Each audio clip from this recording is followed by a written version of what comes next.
আরেকটি পরমাণু বিদ্যুৎ কেন্দ্র করার চিন্তা, বিদ্যুৎ উৎপাদনে শান্তি প্রতিষ্ঠার ঘোষণা প্রধানমন্ত্রী।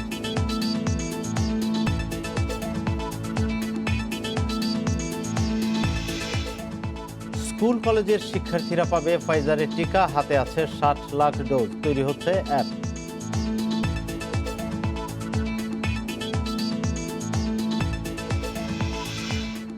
এবার হচ্ছে না নির্বাচন কমিশন আইনমন্ত্রী জানিয়েছেন সার্চ কমিটির মাধ্যমেই হবে কমিশন।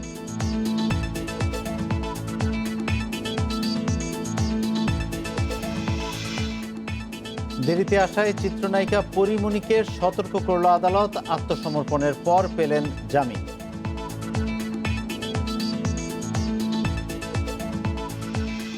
শিরোনামগুলো শুনছিলেন, এবার পুরো খবর। পরমাণু দিয়ে অস্ত্র নয়, বিদ্যুৎ উৎপাদন করে শান্তি প্রতিষ্ঠা করতে চায় বাংলাদেশ। সকালে রূপপুর পারমাণবিক বিদ্যুৎ কেন্দ্রের প্রথম ইউনিটের পরমাণু চুল্লি বা রিঅ্যাক্টর প্রসেসর ভেসেল স্থাপন কার্যক্রমের উদ্বোধন করে কথা বলেন তিনি। দক্ষিণাঞ্চলে আরও একটি পারমাণবিক বিদ্যুৎ কেন্দ্র স্থাপনের পরিকল্পনা আছে বলেও জানান প্রধানমন্ত্রী। কার্বন মুক্ত বিদ্যুৎ উৎপাদনের লক্ষ্যে ঈশ্বরদীতে স্থাপন করা হয়েছে রূপপুর পারমাণবিক বিদ্যুৎ কেন্দ্র। পরমাণু শক্তি রূপান্তরে যে স্বপ্নের শুরু, জাতির পিতা বঙ্গবন্ধু শেখ মুজিবুর রহমানের হাত ধরে। মূল নির্মাণ কাজ শুরু 4 বছরের মাথায় স্থাপন হলো প্রথম ইউনিটের রিঅ্যাক্টর প্রেসার ভেসেল বা পরমাণু চুল্লি। গোটা প্রক্রিয়ায় সহায়তা করেছে রাশিয়ান ফেডারেশন। রোববার গণভবন থেকেই ভিডিও কনফারেন্সে যোগ দেন প্রধানমন্ত্রী শেখ হাসিনা। অনলাইনে প্রকল্প পরিচালককে চুল্লি স্থাপনের চূড়ান্ত অনুমতি দেন শেখ হাসিনা। এর মাধ্যমে শুরু হয় মূল আনুষ্ঠানিকতা। প্রধানমন্ত্রী বলেন, বিশ্বে পরমাণু নিয়ে অশান্তি নয়, শান্তির বার্তা ছড়াতে চায় বাংলাদেশ। আমরা এখন পরমাণু শক্তির একটা অংশ হিসেবে বাংলাদেশ আজকে আমি বলবো আমরা সেখানে একটা স্থান আমরা করে নিতে পারলাম, এবং সেটা শান্তির জন্য। এটাই হচ্ছে বাস্তবতা, এবং এটা অত্যন্ত গুরুত্বপূর্ণ যে পরমাণু শক্তি আমরা আমাদের এই শান্তির জন্য ব্যবহার করছি। অর্থাৎ বিদ্যুৎ উৎপাদন হবে, সেই বিদ্যুৎ গ্রাম পর্যায়ে মানুষের কাছে যাবে, মানুষের আর্থসামাজিক উন্নতি হবে। বাংলাদেশ ঘনবসতিপূর্ণ, এখানে বর্জ্য ব্যবস্থাপনা করা সম্ভব নয়। কাজে আমাদের যে চুক্তি হয় তাতে এটাও নিশ্চিত করা হয় যে বর্জ্য ব্যবস্থাপনা সবসময় রাশিয়া নিজেই করবে।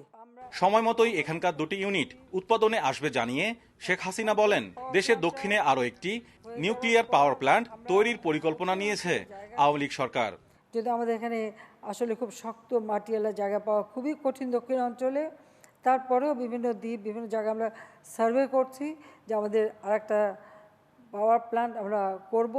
আমার ইচ্ছে পদ্মার ওপারেই করা, সেখানে যদি আমি আরেকটা নিউক্লিয়ার পাওয়ার প্ল্যান্ট করতে পারি তো বিদ্যুতের জন্য আর কোনো অসুবিধা আমাদের হবে না। দেশের সবচেয়ে বড় এই প্রকল্পটির 2টি ইউনিট চালু হলে একক উৎস থেকে বাংলাদেশ পাবে 2400 মেগাওয়াট পরমাণু বিদ্যুৎ। নিরাপত্তা নিশ্চিত হলে পারমাণবিক বিদ্যুৎ উৎপাদনকে পরিবেশ বান্ধব হিসেবে বিবেচনা করা হয়। রূপপুর পারমাণবিক বিদ্যুৎ প্রকল্প শুধু একটি বিদ্যুৎ প্রকল্প নয়, এর মাধ্যমে বাঙালি নিউক্লিয়ার জাতি হিসেবে বিশ্বে পরিচিতি লাভ করবে। মাহমুদুল হাসান, ইন্ডিপেন্ডেন্ট নিউজ, রূপপুর পারমাণবিক বিদ্যুৎ প্রকল্প, পাবনা। দেশে করোনায় আরও 14 জনের মৃত্যু হয়েছে, এদের মধ্যে 11 জনে নারী এবং পুরুষ 3 জন। এ নিয়ে মোট প্রাণহানি হয়েছে 27,688 জনের। 821টি ল্যাবে 24 ঘন্টায় 20,355 নমুনা পরীক্ষায় করোনা শনাক্ত হয়েছে। 481 জনের পরীক্ষা বিবেচনায় শনাক্তের হার 2.36%। রোববার স্বাস্থ্য অধিদপ্তরের বিজ্ঞপ্তিতে জানানো হয়েছে, দেশে মোট করোনা আক্রান্তের সংখ্যা দাঁড়িয়েছে 15,62,359 জনে। সুস্থ হয়েছেন আরও 699 জন। এরই মোট সুস্থ 15,23,833 জন।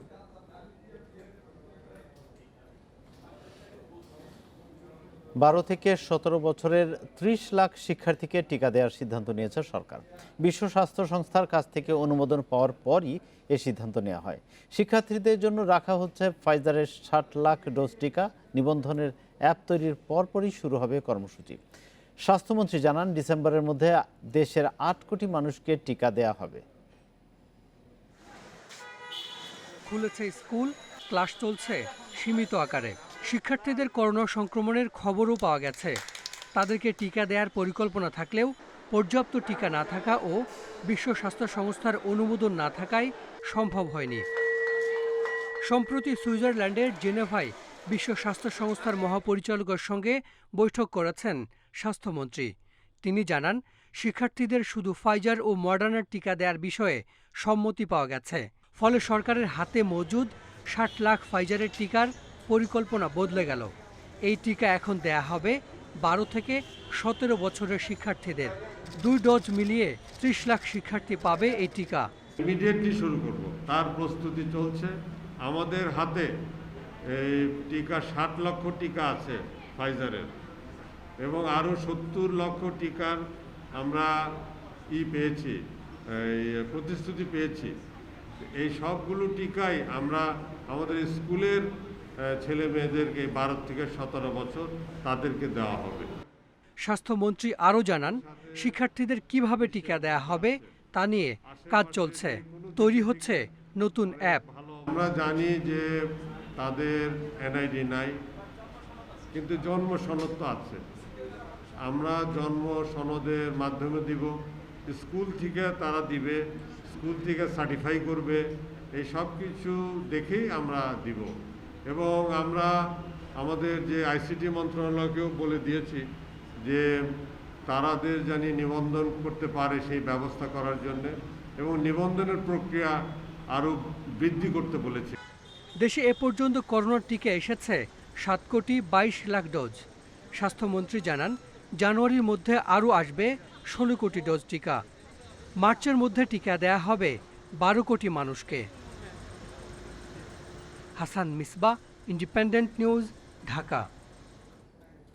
সর্বোচ্চ আদালতের রায়ের পর তত্ত্বাবধায়ক সরকার নিয়ে আলোচনার সুযোগ নেই বলে মনে করেন আইনমন্ত্রী।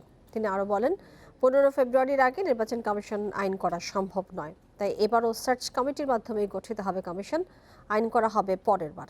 সকালে রাজধানীতে ঢাকা রিপোর্টার্স ইউনিটিতে মিট দ্য রিপোর্টার্স অনুষ্ঠানে এসব কথা বলেছেন আইনমন্ত্রী।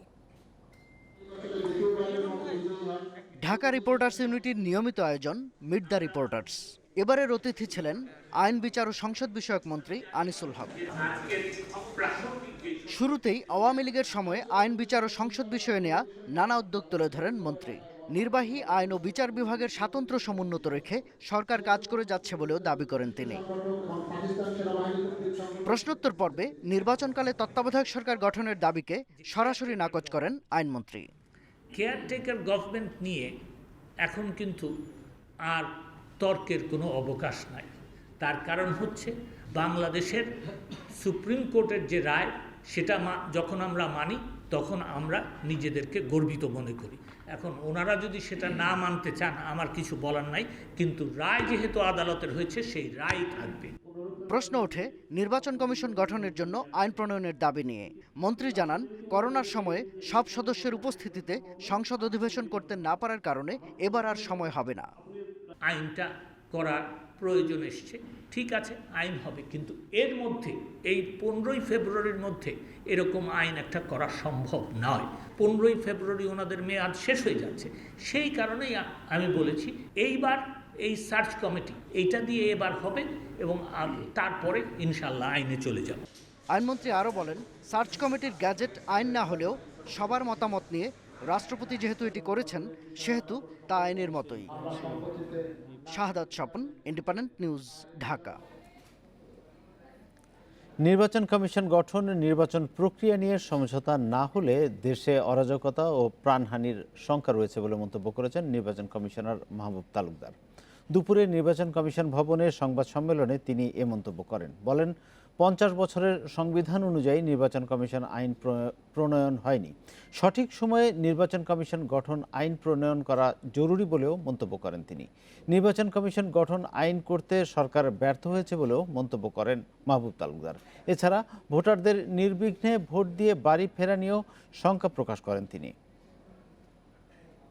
নির্বাচন কমিশন গঠন নিয়ে বিভিন্ন জনের তর্ক বিতর্ক এখন তুঙ্গে।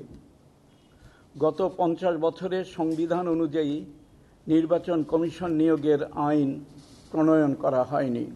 জনগণের ক্ষমতায়ন, গণতন্ত্রের প্রতি আস্থা থাকলে এই আইন করা অনস্বীকার্য। বহুদলীয় গণতন্ত্র প্রতিষ্ঠার জন্য সব দলের সমঝোতা ছাড়া এহেন আইন করা অসম্ভব। দেশে গণতন্ত্র নেই দাবি করে গণতন্ত্র এবং সুষ্ঠু নির্বাচনের জন্য 90-এর চেয়ে আরও বড় গণ অভ্যুত্থানের হুঁশিয়ারি দিয়েছেন বিএনপি মহাসচিব মির্জা ফখরুল ইসলাম আলমগীর। এদিকে আওয়ামী লীগের সাধারণ সম্পাদক ওবায়দুল কাদের বলেছেন, বিএনপি নিজেদের দলের গণতন্ত্রকে গুম করে বাইরে গণতন্ত্র খুঁজে বেড়াচ্ছে।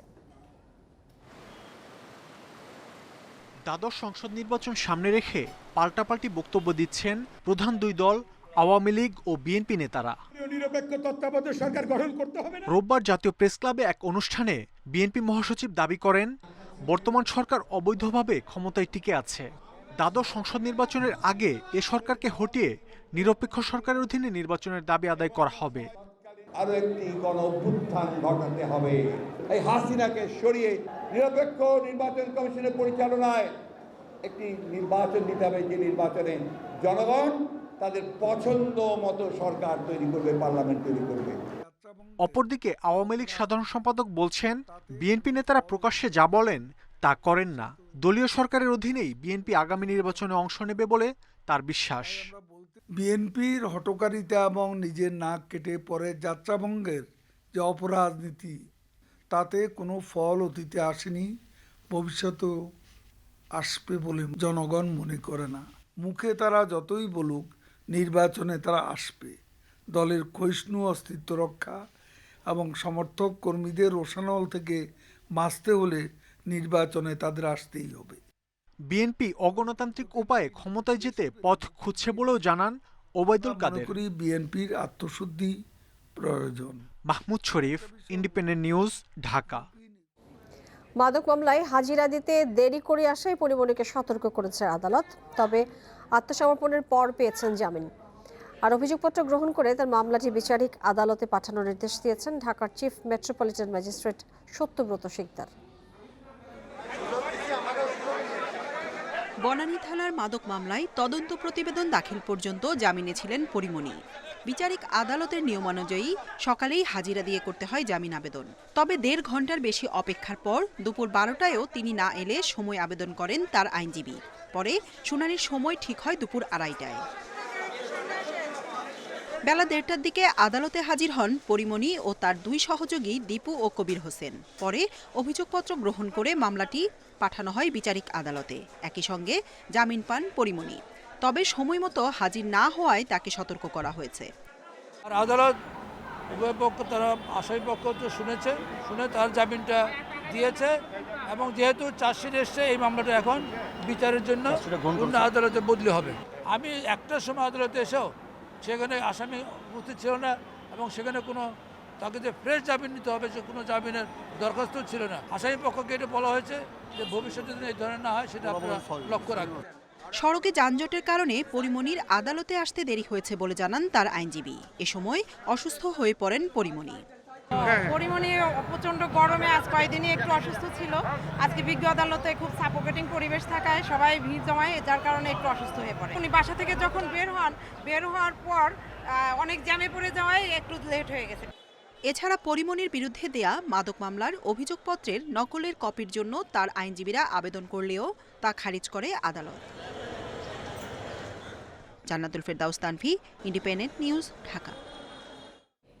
সব শিক্ষাবর্ষের শিক্ষার্থীদের জন্য খুলে দেয়া হলো ঢাকা বিশ্ববিদ্যালয়ের আবাসিক হল। করোনা স্বাস্থ্যবিধি মেনেই হলে উঠেছেন শিক্ষার্থীরা। তবে ক্যাম্পাসের কার্যক্রম পুরোদমে শুরু হওয়ার পর এই স্বাস্থ্যবিধি মানা সম্ভব হবে কিনা তা নিয়ে সংশয়ে তারা। চতুর্থ বর্ষ এবং মাস্টার্সের শিক্ষার্থীদের জন্য ঢাকা বিশ্ববিদ্যালয়ের আবাসিক হল খোলা হয় 5 অক্টোবর। আর রোববার থেকে হলে ঢুকতে পারছেন সব বর্ষের শিক্ষার্থীরা। করোনা স্বাস্থ্যবিধি মেনেই হলে প্রবেশ করেন বিশ্ববিদ্যালয়ের ছাত্রীরা। একটি রুমে থাকছেন সর্বোচ্চ 8 জন। দীর্ঘদিন পরে হলে ফিরে খুশি ছাত্রীরা। ডিপার্টমেন্ট হলের সব প্রিয় মুখ দেখে সত্যি অনেক আবেগ আপ্লুত আমরা। হল খোলাটা আমাদের জন্য ঈদের থেকে কম না। তবে এখনো সব ছাত্রী হলে আসেননি। একই সাথে গণরুমও থাকছে না বলে জানিয়েছে হল কর্তৃপক্ষ। প্রতি রুমে 20 জন, একটা রুমে ছিল 23 জন স্টুডেন্ট। তো সেই রুমগুলা যেহেতু এখন আর গণরুম নাই, ওরা একদম রেগুলার রুম হিসাবেই আমরা ট্রিট করছি। আমরা প্রতি বেডে সর্বোচ্চ 2 জন করে, প্রতিটা রুমে 8 জন করে ছাত্রী দিচ্ছি। ছাত্ররাও স্বাস্থ্যবিধি মেনেই থাকছেন হলে, তবে ক্যাম্পাস খোলার পর স্বাস্থ্যবিধি বজায় রাখা সম্ভব হবে কিনা তা নিয়ে কিছুটা সংশয়ে তারা। হলে থাকার যে বেনিফিশিয়াল ইফেক্টগুলো আছে ওগুলো আমরা পাচ্ছি। রুমগুলোতে ময়লা হয়ে গেছে, এগুলো গুছায় নেওয়া হয়েছে। স্বাস্থ্যবিধি নিশ্চিতে সব ব্যবস্থা নেওয়া হয়েছে বলে জানিয়েছে হল কর্তৃপক্ষ। প্রতিটা ভবনে এগুলো আছে, প্রবেশদ্বারে এগুলো আছে এবং প্রধান ফটকের পাশেও আমরা 2টি এরকম হাত ধোয়ার ব্যবস্থা করেছি। হলে সুষ্ঠু পরিবেশ বজায় রাখতে সবাইকে সহযোগিতা করার আহ্বান জানিয়েছেন বিশ্ববিদ্যালয়ের উপাচার্য। দায়িত্বশীল আচরণ করে, কারণ যাদের ছাত্রত্ব থাকে না তারা কিন্তু আমাদের নতুন শিক্ষার্থী যারা তাদের জন্য পথ করে দেয়। তো এটি সবাই দায়িত্বশীল আচরণ করলে এই ধরনের সংকট থেকেও আমরা নিরসন পাব। আগামী 17 অক্টোবর থেকে ঢাকা বিশ্ববিদ্যালয়ে সশরীরে ক্লাস পরীক্ষা শুরু হচ্ছে। করোনার এই সময়ে যে একাডেমিক ক্ষতি হয়েছে সেটি পোষাতে কর্তৃপক্ষকে সুনির্দিষ্ট পরিকল্পনা বিশ্ববিদ্যালয় খোলার আগেই নিতে হবে।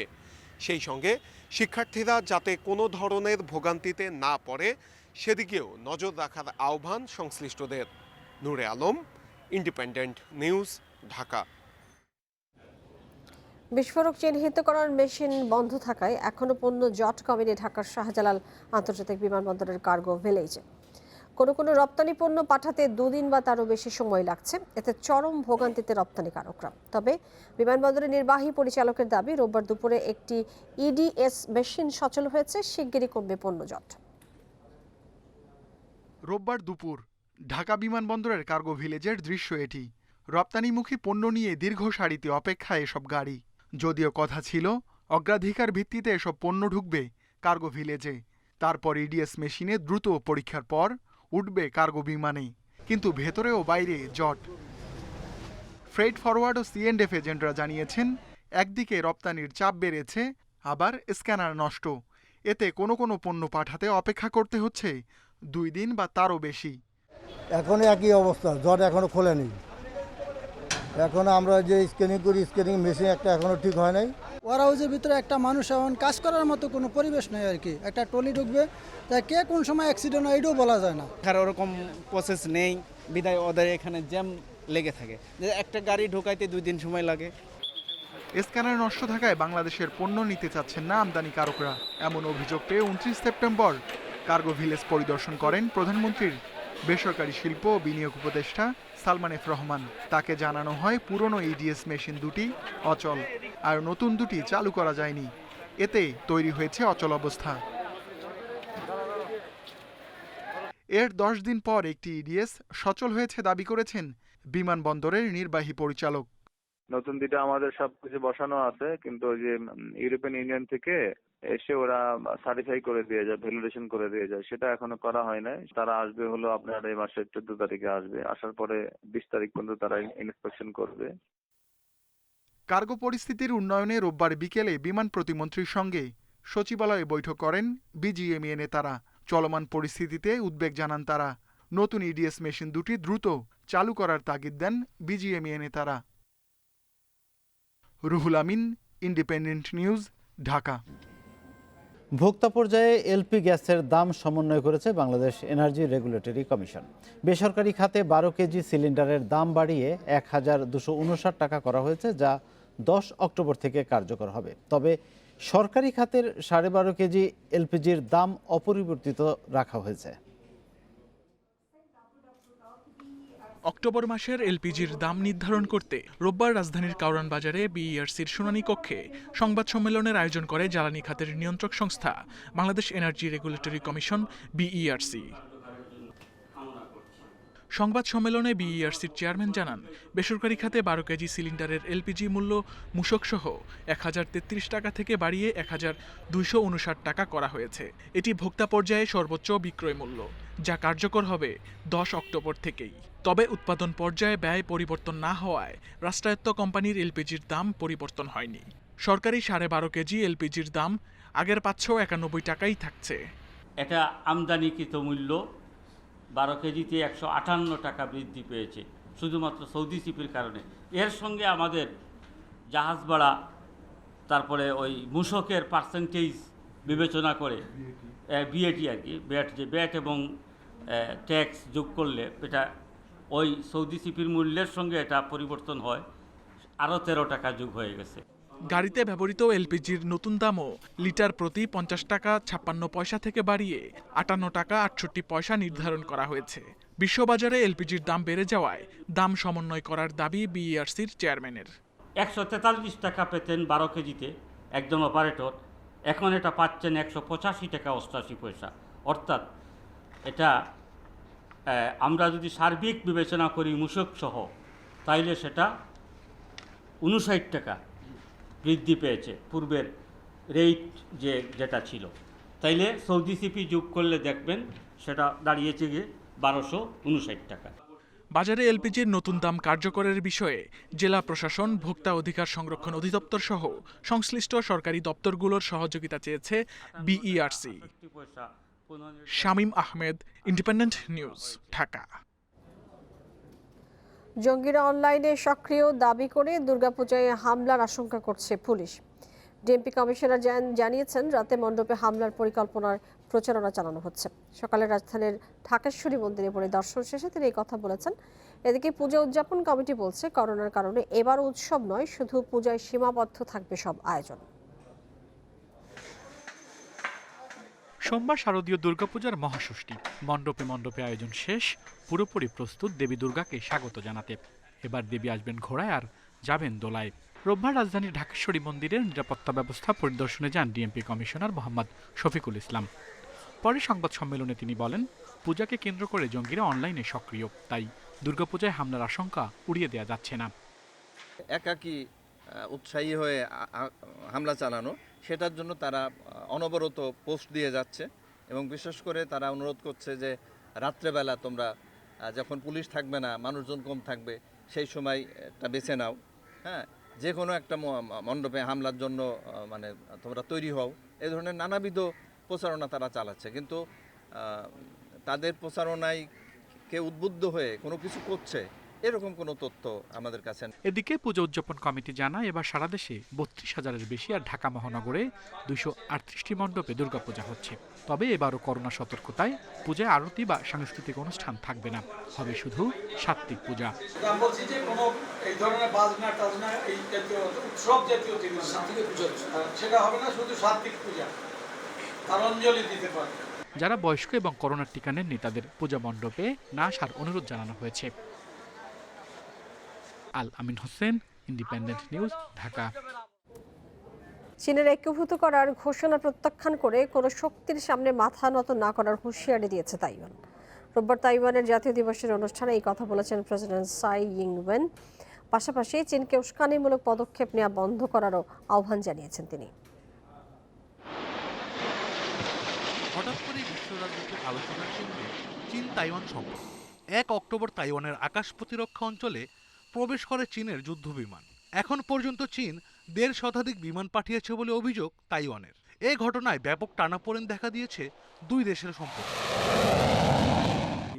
শনিবার রাজতন্ত্র উৎখাতের 110 বছর পূর্তি উদযাপন করে চীন।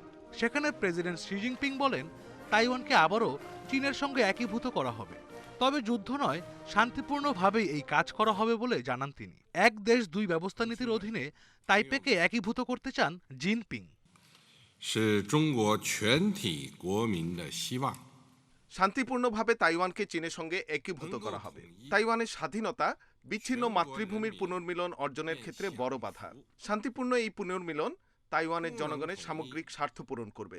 চীন তার সার্বভৌমত্ব ও একতা যে কোনো মূল্যে রক্ষা করবে।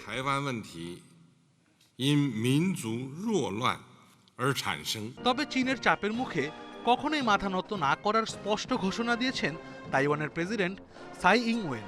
জিনপিং এর বক্তব্যের জবাবে তাইওয়ানের জাতীয় দিবসের অনুষ্ঠানে একথা বলেন তিনি। আমি একটা বিষয়ে আবারও সাফ জানাতে চাই, আঞ্চলিক শান্তি ও স্থিতিশীলতা রক্ষায় তাইওয়ান বরাবরের মতোই বদ্ধপরিকর। কিন্তু আমাদের স্বার্থের উপর হামলা হলে তা প্রতিহত করতেও আমরা পিছপা হব না। চীন কেন, কেউই নিজেদের পছন্দ মতো আমাদের চালাতে পারবে না। এ সময় নিজেদের প্রতিরক্ষা ব্যবস্থা আরো জোরদার করার কথা জানান ইংওয়েন। পাশাপাশি স্বশাসিত দ্বীপের ভবিষ্যৎ শুধু এর জনগণই নির্ধারণ করবে বলে মন্তব্য করেন তিনি। এছাড়া চীনকে অনুপ্রবেশ, হয়রানি ও উস্কানিমূলক পদক্ষেপ ত্যাগ করার আহ্বান জানান ইংওয়েন। আশরাফ শুভ, ইন্ডিপেন্ডেন্ট নিউজ। এশিয়া কাপের ফাইনাল খেলার অভিজ্ঞতা আছে আরব আমিরাতে। লিটন মুশফিকদের অভিজ্ঞতা কাজে লাগাতে পারলে এবারও ভালো কিছু সম্ভব বলছেন খালেদ মাহমুদ সুজন। রুবেলকে দলে রেখে দেয়া আর বিপ্লবকে দেশে পাঠানোর সিদ্ধান্তকে ইতিবাচকভাবেই দেখছেন এই বিসিবি পরিচালক। টাইগারদের সুখ স্মৃতিগুলোর মধ্যে অন্যতম একটা রয়েছে আরব আমিরাতে। 2018 এশিয়া কাপের ফাইনালে শেষ বলে না হারলে দেশের সেরা অর্জন হয়ে থাকতো সেটা। টিম লিডার হিসেবে বড় অবদান ছিল খালেদ মাহমুদ সুজনের। তীরে এসে তরি ডোবার সেই কান্নার মুহূর্তগুলো এবার টি-20 বিশ্বকাপের জন্য হতে পারে শক্তি। লিটন এখন এক্সপিরিয়েন্স, যদি জ্বলে উঠে নাইম শেখ, লিটন, তাহলে আমাদের আটকানো মনে মুশকিলই হবে। প্রত্যাশা আমার সবসময় ভালো। আমি সবসময় চিন্তা করি বাংলাদেশ যে কোনো টুর্নামেন্টে যাবে বেস্ট লেভেল খেলবে। আমি কয়েকটা মিডিয়াতে অলরেডি বলেছি যে আমরা সেমিফাইনাল খেলবো বলে আমি বিশ্বাস করি। দুটি অফিসিয়াল প্রস্তুতি ম্যাচ খেলতে ওমান থেকে দুবাইয়ে গেছে দল। বিশ্বকাপ দলের সাথে রুবেলকে যুক্ত করা হলেও ফেরত পাঠানো হচ্ছে বিপ্লবকে। অতীতে তার মতো তানভীর লিখনরা সুযোগ না পেয়ে হারিয়ে গেছেন, তাই বিপ্লবের কষ্টটা অনুভব করতে পারছেন ক্রিকেটার তুলে আনার এই কারিগর। বিসিবির নতুন মেয়াদে গেম ডেভেলপমেন্টের দায়িত্ব পেলে অনূর্ধ্ব 14 ও 16তেও রাখতে চান লঙ্গার ভার্সনের ম্যাচ, যেখানে লেগ স্পিনার খেলানো বাধ্যতামূলক করার প্রয়োজনীয়তা দেখতে পাচ্ছেন। আমরা তো 18-এ গিয়ে ওয়াইসিএলটা খেলি, বাট আমরা 14-16 এখন থেকেই 2-ডে 3-ডে ম্যাচগুলো খেলার চেষ্টা করবো। একটা মানে যেটা আমরা ওয়াইসিএল করি সেটা 16-এ আমরা 3-ডে এবং 14-এ আমরা হয়তো 2-ডে করবো, এবং একটা বাধ্যবাধকতা করবো আমরা দরকার পড়লে এইসব খেলাগুলো সুপার সাব দিব। তো সুপার সাব দিব শুধু একটা লেগ স্পিনারের জন্য, যে একটা লেগ স্পিনারকে তারা খেলাতে বাধ্য এবং সে 20 ওভার বল করবে প্রতি ইনিংসে। সামনের বছরের শুরুতে যুব বিশ্বকাপ, শিরোপা ধরে রাখার চ্যালেঞ্জটা কঠিন করেছে করোনা। তবে বিশ্বকাপ ধরে রাখার ব্যাপারে ইতিবাচক খালেদ মাহমুদ সুজন। Mazharul Islam, independent news. বিশ্বকাপ বাছাইয়ে জয়ে ফিরতে নামবে আর্জেন্টিনা। ঘরের মাঠে তাদের প্রতিপক্ষ উরুগুয়ে। দুই বন্ধু মেসি, সুয়ারেজ আবারও মুখোমুখি। ম্যাচ শুরু বাংলাদেশ সময় ভোর 5:30টায়। বাছাই পর্বে এখনও অপরাজিত আর্জেন্টিনা, তবে 4 ড্রতে শীর্ষে থাকা ব্রাজিলের চেয়ে তারা পিছিয়ে 8 পয়েন্টে। সবশেষ প্যারাগুয়ের কাছে পয়েন্ট হারিয়ে কিছুটা চাপে স্ক্যালোনির দল। সাফল্য পেতে আবারও লিওনেল মেসির দিকে তাকিয়ে আলবিসেলেস্তে। অন্যদিকে রাত 3টায় ব্রাজিলের খেলা কলম্বিয়ার বিপক্ষে শতভাগ জয় নিয়ে টেবিলের চূড়ায় সেলেসাওরা। সাসপেনশন কাটিয়ে ফিরছেন নেইমার। ফ্রন্টলাইনে তার সঙ্গী হবেন রাফিনিয়া এবং বারবোসা। হেড টু হেডে ব্রাজিলের 20 জয়ের বিপরীতে কলম্বিয়ার সাফল্য 3 বার, ড্র হয়েছে 10টি ম্যাচ।